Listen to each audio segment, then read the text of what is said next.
Hi, everyone. I'm Erin Sweeney. I'm Global Director of Creative Excellence at VMLY&R. And today I am sitting with Rafa Pitanguy, the newly appointed Deputy Global CCO of VMLY&R, to collect Cannes 2022 insights from the Glass Jury Room. Thanks for joining us, Rafa. How are you today? Hi, I'm fine. Thanks for inviting me.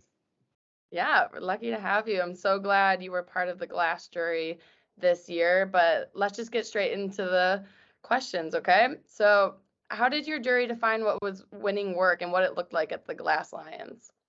The glass lion is known as the lion for change.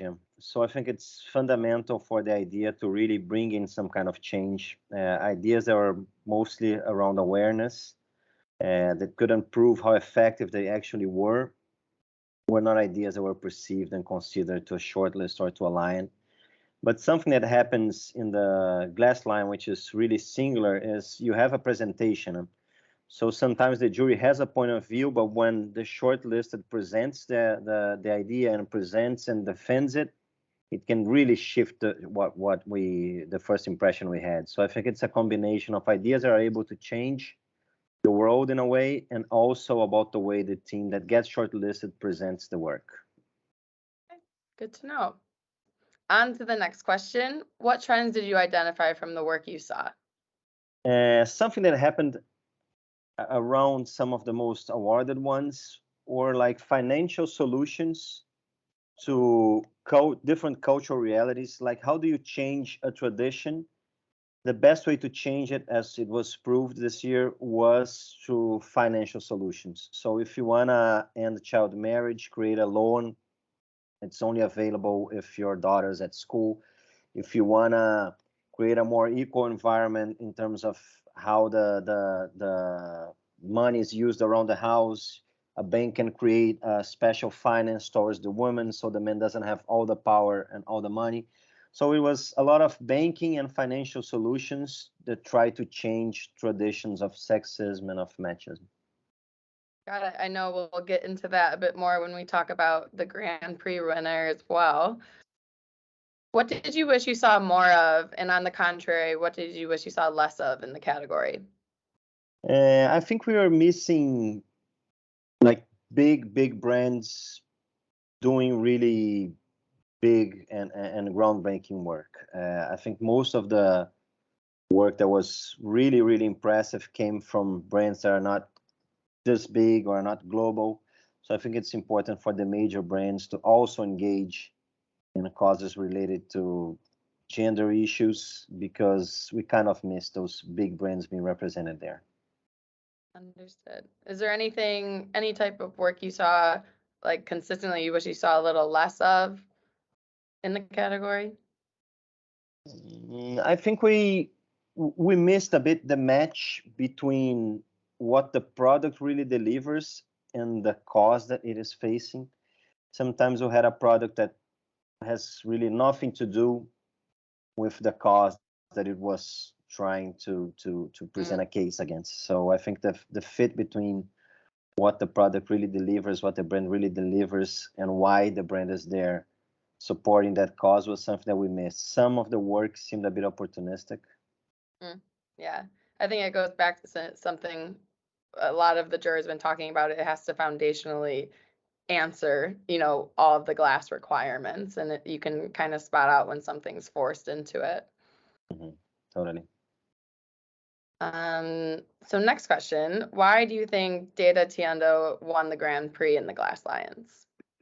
I think Datatienda was like part of what we just said, a financial solution to a gender situation that needed to be changed, and it was the best one amongst that territory. So I think it really took it out of the comparison with the others. And it seems really simple. I think it combines two really great aspects. It is something absolutely simple, but it's treating data. And sometimes we treat data as something so technological and so hard to achieve that you need so many technology around. And this was like, we can also have a data solution based on something that's written and with a pen in a piece of paper. So I think this naive, even a bit naive solution of how to use data was something that really pushed the idea up. Okay. And that was just the most unique way out of all the ones you saw. Like I just rewatched it. I was like, it is so simple Yeah, of an exactly. idea, and the insight is just like so real. You know, I think it was something like 20% of women have credit scores in Mexico, which is like Yeah, baffling for, you know, especially living in the United States. But it's interesting when something seemingly so simple is the Grand Prix winner and when something's so big. totally. And I think this is valid for glass, but it's valid for most categories in Canada. Mhm. Sometimes advertising has become a bit complicated. How to engage and how do you bring things to life? So when you have something really simple, it stands out. Just Yeah, stands. yeah. Simpler the better sometimes, most of the time, I should say. So aside from the Grand Prix winner, what was your favorite piece of work that you saw within the glass category? I don't want to defend VMLY&R so much, but I really liked the Adele piece. I think it's a cause and a reality that no one was addressing, and I think this also makes the work stand out when it's not in around the same universe that other ideas are being presented. Like we had a lot of ideas around gender pay gap, and this one addresses a reality in a totally different way, and it's about a region in the world that makes the work even more interesting. We want to find out more about it, how things happen over there, and I really love that piece. There's also a nice piece from Brazil. It's called Uniform That Never Existed. It ended up getting a bronze, but it's really emotional.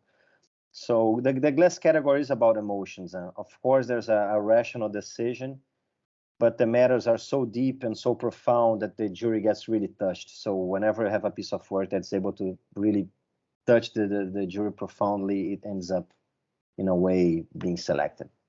Right, totally. Not to play into the bias with VMLY&R, but I even remember when Val presented Adele when we were in Argentina, and I was like, this mixed emotion of like sad, mad, you know, like I Mm, want to help. Like it's just as you will hear insights or just not even insights, just like facts in the world, you know, that yeah, are just not in our culture, and it's like, it is shocking, and it's really cool to be part of change, you know? for I think sure. that's what the category is all about. So for next year, how would you like to see the glass lions evolve? I think there's something around the glass lion that maybe we can. It has no subcategories, so sometimes it's a bit hard to compare the work. Sometimes Mhm. you have I don't know a YouTube video being compared to a launch of a restaurant in the north of India, and it's hard to compare because things sometimes of they are treating gender issues. That's something that they all have to be doing, but it's really different in terms of judgment. So I think at some point maybe can think of like broader categories. I don't Mhm. know, maybe if it's product based, if it's communication piece, if it's a global solution, but I think some kind of subcategory would fit in well. Would fit in well with the glass category because it would make the judgment a bit more easier. What are we comparing? Yeah, that's the interesting perspective for sure. Something we can share with Can as well. Yeah. So would you have any particular advice for people that would want to win a glass lion? What would you say to them? First, learn, study, and understand, and put yourself in the reality of the other the most you can, because we are treating in the glass category are really important issues. So you have to make sure we at our big agencies in our at least most of the time in our major cities we don't get exactly what the reality and what the suffering is. So it's really important to get the communities in, to work with the communities, so the work brings truth in it. We can spot on a work that has no truth in it from far away if you're in the glass jury. So the way to make the work really touching and true to what it tries to respond is by working with the community that it's addressed to. I think that's fundamental in any piece of work that's focused on glass. Super important, especially in this category where it's really about making the world a better place. For sure, for sure. So why do you think it's important for VMLY&R to be recognized as a winner in the Glass Lion category? It's one of the most important categories in the festival. It's a way. It's not a trend. Brands being responsible and being judged by what they do and the impact they cause in society it's a reality. It's something that's on and it's going to keep on going. And glass is a category that addresses this. So in my opinion, it's one of the most important categories, and it's a category that is looking forward. It's a new category. I don't know if it has like 5 years, 5 or 6 years.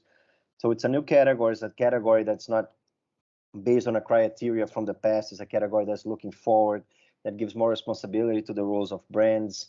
And fortunately, we have been doing really well in this category. We won Grand Prix for 2 consecutive years. We also won a bronze last year. So I hope we keep on doing this good work, because it also represents that we've been doing good for the world. So if we can combine both things, there's nothing better.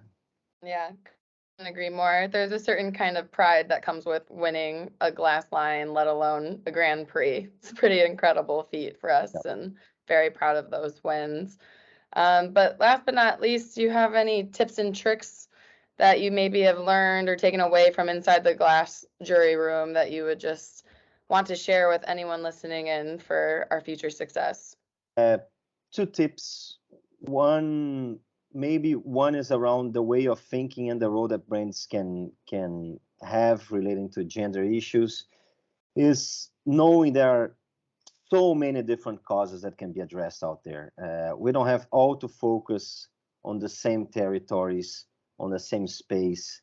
If there's a space occupied by a brand and maybe you can't do better than what that brand is doing, maybe there's some other things you can address and some other gender-related issues that you can address. So paying attention of what kinds of cruelty are happening in society, what kind of injustice are happening in society, and making sure that the brand fits those needs is something that really stands out. And also think about the way you are going to present the work once you get shortlisted.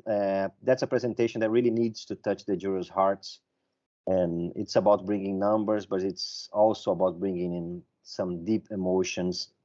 And if the work is work that is really truth and that addresses the cause, that's something that's going to come out naturally. So don't lose the spontaneity and don't lose the naturality that good work that changes the world brings to life.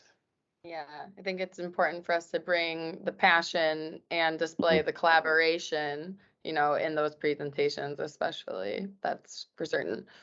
Yep. Well, Rafa, that's all I have for you. So thanks for your time and thanks for representing.